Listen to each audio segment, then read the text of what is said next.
বিশ্বস্ত কাউকে পাইনি, তবে বিশ্বাস ভাঙার মতো মানুষের অভাব হয়নি।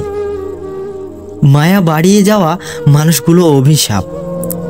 তারা শুধু হারিয়ে যায় না, একজন মানুষের বেঁচে থাকার শখ, আহ্লাদ, ইচ্ছে খুন করে যায়। এখন আর কাউকে ইমপ্রেস করার ইচ্ছে নেই, কাউকে পছন্দ হলে বলার ইচ্ছে নেই, ভালোবাসলেও প্রকাশ করার ইচ্ছে নেই, নিয়মিত চ্যাটিং করার শক্তি নেই। আবার কেউ ভুল বুঝলে তাকে বাধ্য করারও ইচ্ছে নেই। কেউ কেউ তাদের অবসর সময়ে তোমার সাথে সময় কাটাবে, আবার কেউ কেউ তোমাকে সময় দেওয়ার জন্য শত ব্যস্ততার মধ্যেও সময় খুঁজে নেবে। শুধু পার্থক্যটা বুঝতে শেখো। কে ছেড়ে গেল, কে ইগনোর করলো, আর কে পেছনে বদনাম করলো তা দেখার সময় নেই।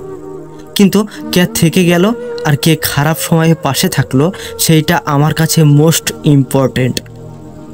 কিছু মানুষ তো এমনও হয় যারা ভালো থাকাকে কেড়ে নিয়ে সাজানো স্বপ্নগুলো ভেঙে দিয়ে ভালো থাকতে বলে যায়।